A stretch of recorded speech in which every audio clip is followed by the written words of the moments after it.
I screamed so loudly that my neighbours called the police. Two policemen knocked on the front door of my flat, and they went, "Are you all right?" And I said,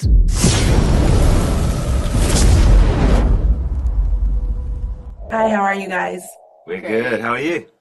I'm good as well. I'm Brittany Murphy from Geeks of Color. So my first question for you both was just, what was it like when you got the call saying that you received parts to be in War of the Rohirrim? I screamed so loudly that my neighbours called the police.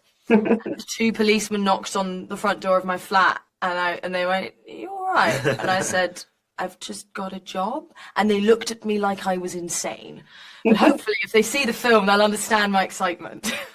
Yeah, not too dissimilar. I didn't have the police come round, thankfully, but yes, elation, loud, strange noises, unprecedented in Yeah. tone. But and then it all has to sink in, but it doesn't really ever sink in. Even now, as we're doing this and talking to your lovely self, it hasn't all quite sunk in yet. You go through in and out phases like, okay, I'm a professional, I've got a job to do, but at the same time, I'm geeking out because I'm a part of Lord of the Rings, man. And so for both of you, what was it like working in the voice acting medium? And is it something that you could see yourself doing again if given the opportunity? I loved it. I added new strings to my bow that I think will be invaluable to me moving forward. It's a strange experience initially because, yeah, I think as an actor you are used to having other people around you that you can bounce things off of. Also, you're used to having a massive crew around you, and this is, you in a booth and then about 5 people in another room. Or towards the end, we'd all be in the same room and we'd have the screen on. It's daunting. I think you feel a bit awkward. And then I think once I got over that awkwardness and realised that actually this was fantastic because I was just allowed to explore and experiment. And there was no right or wrong. And when it felt right, it felt really right. And the characters grew out of that. Yeah, it was an incredibly new type of challenge, like to build a character from the ground up using exclusively your voice. But challenges are always exciting. And I did find myself, once you get to grips with like, okay, intimacy or big moments, like how to do that in this kind of environment. Once you grasp that and you start to navigate and understand, oh, that's how I can achieve truth, or that's how I can achieve like real like spectacle. I would love to do this again and again and again. And speaking of your characters, is there something in particular about them that spoke to you or something that you particularly enjoyed about them? I loved Hera's vulnerability and the fact that she allows herself to feel fear without the fear taking her over.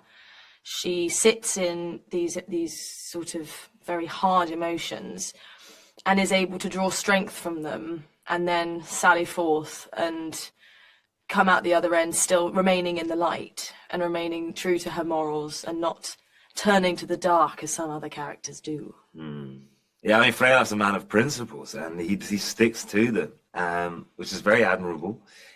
He wants to do the right thing, and he will have to be patient. And there's also something about Freylaf that I'm only starting to really remember and recall now, having talked about him for so long these last few days, is that he clings on to an optimism. Which I think is very inspirational for us, because like in the times in which we live, sometimes you turn on the news or you read newspapers, optimism is like the furthest thing from your heart and soul, isn't it? But he clings on, in spite of everything, the challenges that are around him and that face his people. He still clings on to the hope that we can get through this and we can succeed, which I think is wonderful. And my final question for you both is, if you could go on an adventure with any Lord of the Rings character, who would you?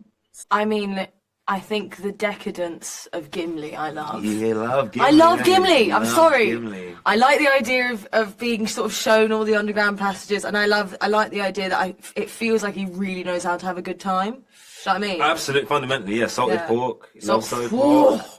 The salted pork is particularly good. Salted pork. Yeah. Yeah. Big And I also fantastic. then feel like he could defend us if anything happened. I mean, obviously, I couldn't. Hera could. But Parties hard and works hard. He knows the He's- value he's of got both. a nice He's got little- the balance. yeah. Yeah. It's quite hard to argue against Gimli now. Go on an adventure. I don't know if I could go on an adventure with Gandalf. I'd like to be mentored by Gandalf. because you'd end up then I'd- having to Like, carry. Yeah, there would be like Yeah. I'd have to carry all his It- stuff. all it- yeah. and just be a student 24/7. Who would I like to go on an adventure with? Maybe I'll go Gimli as well. Actually, We'll go on it you- together. Yeah, you sold it pretty well. Actually, Gimli's a Nailed party it. guy. Party guy. Thank you both so much for your time. I really enjoyed the movie and I can't wait for everyone else to see it. Thank you you so so much. much. Bye.